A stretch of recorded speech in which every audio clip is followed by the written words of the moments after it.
हमारे देश के प्रधानमंत्री नरेंद्र मोदी भी गद्दार है और किसानों के साथ ये गद्दारी कर रहे हैं। किसके लिए जिएंगे, इसलिए मर मिटेंगे। इस काला कानून को खत्म करा के दम लेंगे। हम उसको छोड़ेंगे नहीं और किसको नहीं छोड़ेंगे भाई? बिल्कुल नहीं छोड़ेंगे। किसको नहीं? मोदी सरकार और अदानी और अंबानी के बाप की जागीर नहीं है। योगी जी के बाप की सरकार है। योगी जी रोक लेंगे। योगी को हमने मुख्यमंत्री बनाया है, हम क्यों डरेंगे उससे?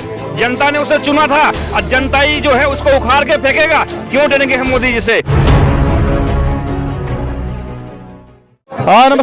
नमस्कार, मैं हूं देव। इस समय आप देख रहे हैं लोकतंत्र टीवी। इस समय हमारे साथ मौजूद हैं राज बहादुर यादव जी। क्या लग रहा है यादव जी, कैसे देख रहे हैं पूरे प्रोटेस्ट को? ऐसा है, पूरे प्रोटेस्ट को आज इन्होंने जो दिशा दे दिया है, ये बहुत सही दिशा दे दिया। जो हमारा बहुजन समाज, किसान समाज बिखरा था, आज एकजुट होकर के एक मंच पे अगर असला कुंभ देखना है तो सिंधु बॉर्डर नहीं, दिल्ली के चारों तरफ बॉर्डरों पे बैठा है। तो मेरा कहना है, मैं अपनी बात को, जो ये किसानों के बारे में दुनिया भर का उल्टा सुल्टा कह रहे हैं, तो किसानों के बारे में मैं कविता के द्वारा मैं आपको बताना चाहता हूँ। वतन की आन बान शान से पूछो हम किसानों के नाम पते। वतन की आन बान शान से पूछो हमारे नाम पते। हमारे पुरखों ने इस जमी को अपना लहू पिलाया है और कृषि प्रधान देश और विश्व गुरु तक बनाया है। इन चार चौपट जो लगे हुए हैं देश को मिटाने के लिए, इन चार चौपट की ये जिद है। जले भारत, जले खेत खलिहान और लड़े आपस में आवाम और किसान। तो किसान और जवानों की ये फिक्र है कि हमें अपना वतन, अपना राष्ट्र बचाना है। तो सुनिए, नेतागढ़ के लिए हम किसान वो हैं जहां से तेज हवाओं का आना जाना है। देखिए ना, आज जहां से तेज हवाओं का आना जाना है, नतीजा कुछ भी हो वहीं पर झंडा गाड़ के दिया जलाना है। जब तक इस काले कानून को खत्म करा करके, स्वामीनाथन की रिपोर्ट लागू करा करके ही किसानों ने अब ठाना है, तभी जाके दम लेना है। इसलिए लगातार, और हम किसानों का दो ही चीज था, हल और हथियार। एक तरह से देखा जाए, हल गया, हथियार गया। आज रोजगार भी किसानों से सबसे छिन गया। अब किस पर हम लोग किसके लिए जिएंगे, इसलिए मर मिटेंगे। इस काला कानून को खत्म करा के ही दम लेंगे। जय जवान, जय किसान। मैं कहना चाहता हूँ, वो तारीख पे तारीख सनी देओल जी 2.5 हाथ का जो हथौड़ा था वो कहाँ चला गया आपका? और स्मृति ईरानी जी जो किसान मर रही थी, अमेठी में जा करके गेहूं की फसल काट रही थी, कहाँ चली गई? हेमा मालिनी जी कहाँ चली गई जो किसान बन रही थी? आज किसानों की आवाज क्यों नहीं उनके मुंह से निकलती? क्या उनके मुंह में दही जम गया है क्या? और मैं कहना चाहता हूँ आज इस मीडिया के माध्यम से कि ये अंबानी सरकार या मोदी सरकार जिस तरीके से तेल बेच रही थी, रेल बेच रही थी, बीपीसीएल बेच रही थी, लाल किले को बेच रही थी, आज अदानी और अंबानी मोदी सरकार से ये काला कानून बिल पास करवाने में कामयाब हुई और इस बिल के माध्यम से वो हमारी जमीन को हथियाना चाहती है। लेकिन हम किसान भाई ऐसा नहीं होने देंगे, क्योंकि धरती माता से हम उतना ही प्यार करते हैं जितना हम अपने बच्चों से प्यार करते हैं। और हमारी अस्मिता पर कोई आंच लगाए, हम उसको छोड़ेंगे नहीं। और किसको नहीं छोड़ेंगे भाई? बिल्कुल नहीं छोड़ेंगे। किसको नहीं? मोदी सरकार और अदानी और अंबानी के बाप की जागीर नहीं है। ये धरती माँ हमारी है। जो इस खेत को बोएगा, जोतेगा, खेत उसका होगा। मोदी सरकार और अदानी अंबानी के बाप की जागीर नहीं है, तो हम अपनी जागीर को छोड़ देंगे। अदानी अंबानी मुर्दाबाद। और मैं कहना चाहता हूँ, आज जिस तरीके से सत्ता में बैठे हुए कृषि मंत्री से मैं कहना चाहता हूँ, तारीख पे तारीख चल रही है और 9 बार जिस तरीके से मीटिंग करके वो इसमें संशोधन करना चाहती है। हम जिस कानून को चाहते नहीं, उस कानून के बारे में संशोधन कैसा?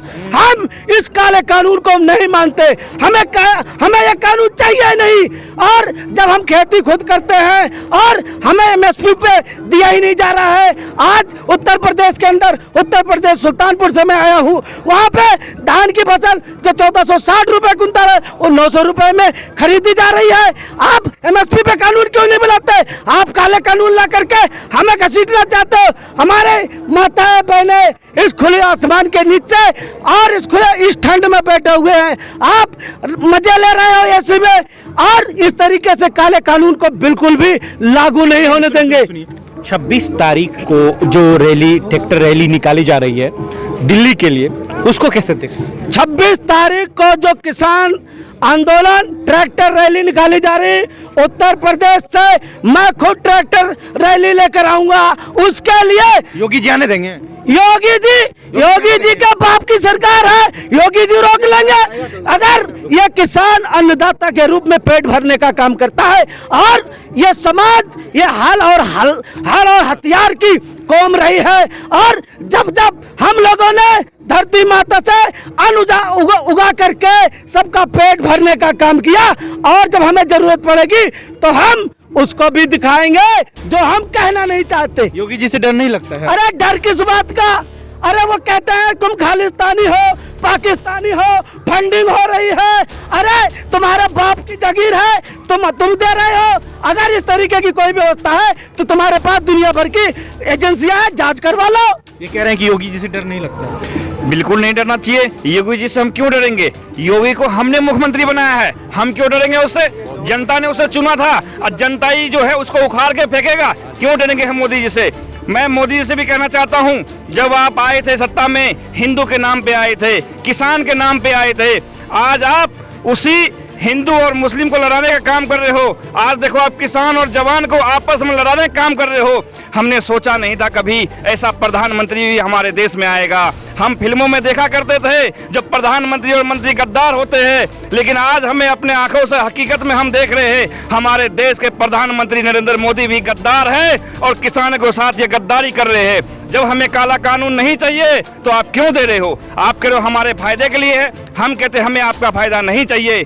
इस कानून के अंदर, इस काले कानून में आप जो चीज बनाए हुए हो हम सब समझ चुके हैं। आज आप इस काला कानून को लाए हो, कल को इसी काला कानून के माध्यम से हमारा जमीन भी छीना जाएगा, हम थाना में जाएंगे, कोर्ट में जाएंगे, हमारा सुनवाई नहीं होगा। क्यों? क्योंकि इसलिए आपका वहाँ पे जो है ये बिकाऊ जितने भी है, चाहे जज हो बिकाऊ या आपका मीडिया हो, ये कभी दिखाएगा नहीं जो हमारे साथ अन्याय होगा। इसलिए हम इस काला कानून को नहीं आने देंगे जो हमारे साथ अन्याय हो। हमारे साथ किसान मौजूद हैं जो काफी दूर से, चंडीगढ़ से। क्या लग रहा है सर? किसान में काफी आक्रोश है, गुस्सा है। बिल्कुल बहुत आक्रोश है।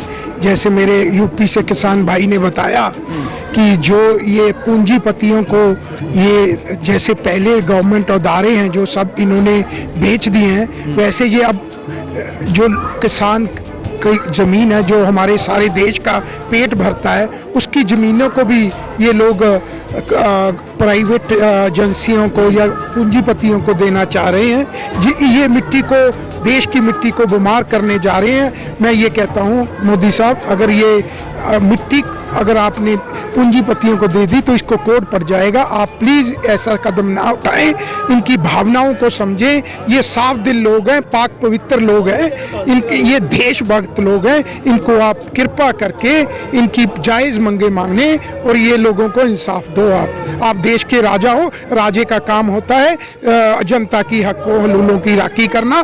आप राखी नहीं कर रहे हो बल्कि डाका डाल रहे हो उनके। ठीक, क्या लग रहा है? आप युवा हैं, कैसे देख रहे हो? हम देख रहे हैं कि जैसे लोकतंत्र क्या है, लोकतंत्र कहाँ है? लोकतंत्र में होता है लोगों की आवाज़ सुनी जाती है। राज्यसभा में आपने देखा किस तरह से कानून को पास किया गया, बल्कि बीजेपी के पास 8 MP कम थे, लेकिन मगर स्पीकर ने सीधा ऐलान कर दिया कि जिस कानून है जो पास कर दिया गया। और इसके अलावा 2 मिनट की वीडियो भी नहीं है वहाँ पे जो पासिंग की है वो राज्यसभा टीवी पे। वो ऐसे लोकतंत्र वो होता है जहाँ लोगों की आवाज़ सुनी जाती है। PM को जहाँ की आवाज़ सुननी चाहिए और लोगों का जो तीनों कृषि कानून है इनको वापस लेना चाहिए। क्या लग रहा है कि ये आम लोगों की बात को अनदेखा किया जा रहा है? ये तो अनदेखा ही है, क्योंकि सब पहले इसको कहा गया ये तो पंजाब के कुछ किसान हैं, बाद में कहा गया ये तो हरियाणा के कुछ किसान हैं, बाद में बोला कि खालिस्तानी है, क्या क्या नाम नहीं इन्होंने दिया। अब आप देख रहे हैं, आप खुद ही देख रहे हैं कि सभी स्टेटों से किसान आ रहे हैं, और किसान ही नहीं, ये जन आंदोलन बन चुका है। जो यहाँ पर सभी आ रहे हैं, सभी धर्म के, सभी जाति के लोग, सभी। बहुत शुक्रिया।